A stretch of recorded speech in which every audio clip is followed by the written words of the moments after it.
밑줄 좀 치죠. 여러분들 말 문제는 또 대비하셔야 되니까. 자, 일단은요.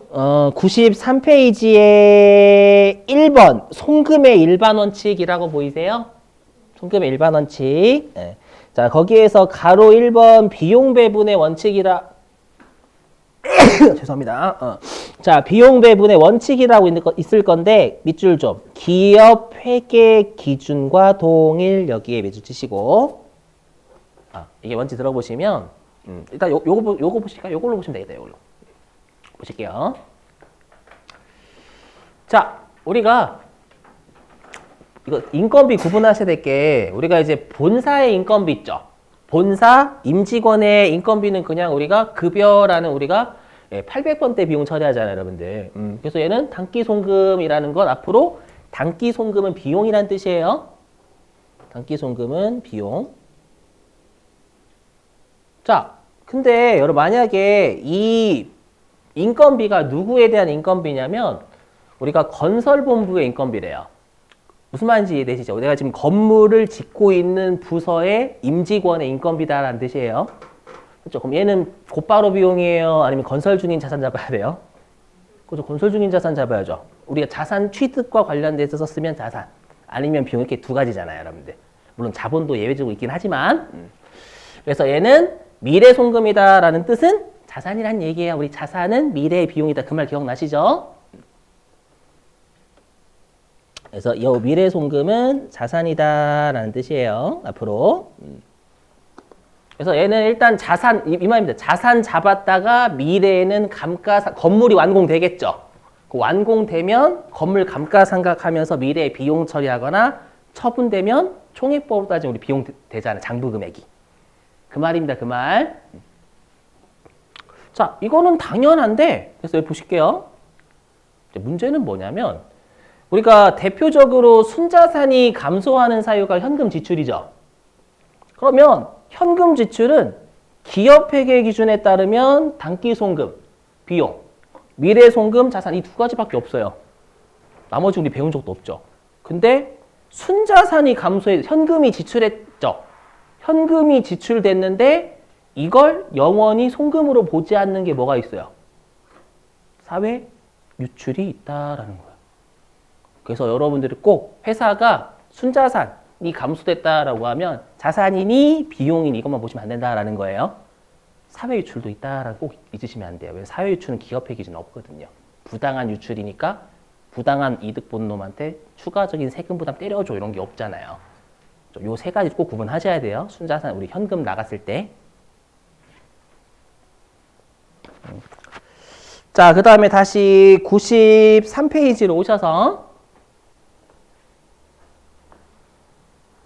그 맨 아래에 가로 2번 손금의 증빙 요건 보이시나요? 자, 손금의 증빙 요건인데 여기 좀 중요합니다요. 별표. 가로 2번 손금의 증빙 요건에 별표 치시고 자, 맨 아래에 혹시 여러분들 맨 아래에서 두 번째 줄 보시면 법인이 재화 또는 용역을 보이세요? 자, 거기서부터 두 줄 보관하여야 한다까지 밑줄입니다. 자, 법인이 재화 또는 용역을 공급받고 그 대가를 지급하는 경우에는 적격증빙, 신용카드 매출전표, 현금 영수증, 세금 계산서, 그리고 여긴 부가가치세가 아니니까 계산서도 적격증빙이에요. 계산서 등을 수취하여 이를 보관하여야 한다. 그러면 문제가 뭐냐? 그럼 영수증 받으면 어떡할 건데? 맞죠? 그럼 우리 영수증을 받으면 제재가 두 동네가 있어요. 그게 어디에 있냐면 94페이지입니다. 94페이지.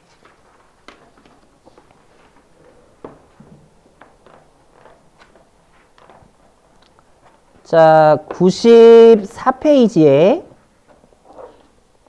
자, 혹시 여러분들 맨 위에 표 보이시죠? 표. 표에서요. 자, 거기 영수증을 수취한 경우 보이세요, 여러분들? 일단 밑줄. 영수증을 수취 밑줄. 제목에 영수증을 수취에 밑줄 치시고. 그럼 여러분들 영수증은 적격 증빙이다, 아니다? 아니다라는 거예요. 그래서 거기 영수증을 수취에다가 적격 증빙 수취 X라고 적어주세요. 적격 증빙 수취 X. 적격 증빙 수취 X. 적격 증명서를 안 받은 겁니다. 그랬을 때 제재가 두 동네가 있어요. 자, 다시 표로 오십니다. 자, 1번 접대비 있죠, 여러분들. 제목의 밑줄, 접대비의 밑줄 치시고. 네, 거기에다가는, 여러분, 페이지는 가지 마세요. 거기에다가 페이지 좀 적어주세요. 접대비 이쪽에다가요. 거기다가 187페이지. 거기다가요, 187페이지라고 적어주세요. 가지 마시고. 자, 그랬을 때 외우십니다. 우리가 접대비는요. 자, 동그라미 1번 밑줄. 건당 3만 원 초과 밑줄. 건당 3만 원 초과 밑줄 치시고. 그러니까 우리가 만약에 건당 3만 원 초과한 것에 대해서 적격 증명 서류를 안 받았다 요 말입니다, 여러분들. 예. 자, 그다음에 아래에 동그라미 2번 보이세요? 동그라미 2번? 보이시나요? 밑줄. 건당 경조금 20만 원 초과 밑줄 치시고.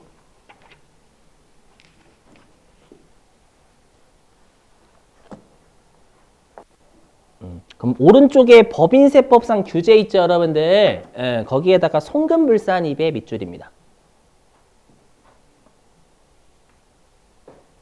그리고 거기에다가 송금불산입에다 적어주세요. 전액이라고. 전액. 전액.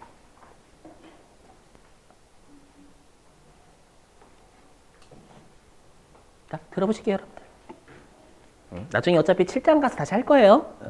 뭐냐면 내가 거래처하고 이제 밥을 먹어 접대를 하는데 우리가 부가가치세에서는 비용 하나도 인정 안 해주죠. 매입세 불공제니까. 맞죠? 하지만 소득세나 법인세는 야 이거 업무와 관련 있잖아. 그래서 한도까지는 비용을 인정을 해줘요. 알죠? 근데 우리가 그 증빙요건이 뭐냐면 혹시라도 우리가 건당 3만 원 넘어가는 것에 대해서 혹시라도 적격증명서를 안 받죠? 안 받으면 전부 송금불산이 때려버려요. 근데 여러분 경조사비를 3만 원으로 좀 너무하죠? 내가 거래처 그 사장님의 경조사를 갔어요. 갔는데 죄송해요. 제가 송금으로 불산이 되면 안 되기 때문에 제가 3만 원만 드릴게요. 그러면 거래가 단절이 되겠죠, 여러분들. 그죠? 단절. 그죠? 그래서 우리가 나중에 경조사비는 거래처에 대한 경조사비는 20만 원 초과로 따져요. 알죠? 그랬을 때 우리가 그러면 내가 만약에 그 거래처하고 밥 먹었는데 5만 원 지출했대요. 근데 모르고 영수증 받은 거예요. 그러면 건당 3만 원 초과한 건 2만 원이죠. 그럼 2만 원만 송금불산입이 아니라 5만 원 다 송금불산입이에요. 전액. 이해되세요? 무슨 말인지? 그래서 여기는 초과분이 아니라 전부 송금불산입의 금액이 이해되시겠어요, 여러분들?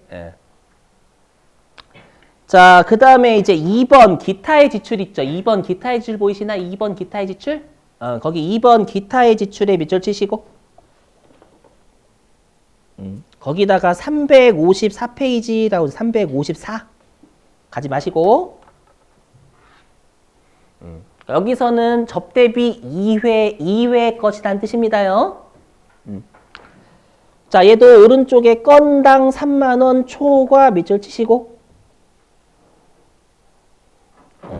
그리고 얘는 오른쪽 법인세법상 규제 있죠. 거기 가산세 2% 부과의 밑줄입니다. 그러니까 접대비가 아닌 것에 대해서 3만 원 초과한 거 있죠. 그거에 대해서 영수증 받으면 이때는 가산세를 패요. 2% 외워주셔야 돼요. 2%안 외우시면 틀리는 동네가 있어요. 그렇죠? 꼭 외워주시고 대신에 뭐는 해주냐면 그 혹시 방금 밑줄 친 거에 아래 손가락 표시 보이세요? 손가락 표시. 예. 자, 두 줄 밑줄입니다. 객관적으로 지급 사실이 확인되면 송금은 인정.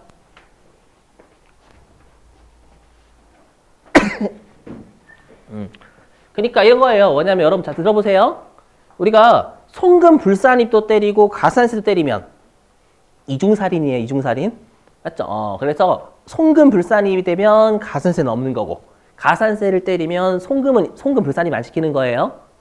됐죠? 그래서 외우실 게 접대비는 건당 3만 원 초과하면 적격증명서를 안 받았잖아요. 그러면 전액 송금 불산입이지만 이때는 가산세는 없어요. 그렇죠? 이거 외우시는 게 상식적으로. 근데 접대비 아닌 나머지는 건당 3만 원 초과에 대해서 적격증명서 안 받았다. 그때는 전액 송금을 인정해줘요. 전액. 대신에 그 송금 인정액에 대해서 2% 때려버려요. 가산세를요. 여기도 마찬가지지만 전액 때립니다. 전액. 이 동네는 초과분에 대해서 때리는 게 아니라 전부 다예요. 전부 다. 무슨 말인지 이해되세요? 그래서 여러분들이 특히 이제 그 회사 출장 가시잖아요. 뭐 비행기 타고. 그럼 그때는 영수증 받으시면 안 돼요. 원칙적으로. 아니 원칙적으로 하지 마시고. 자, 됐고요. 자, 그 다음에 이제 어디로 가주시냐면 95페이지.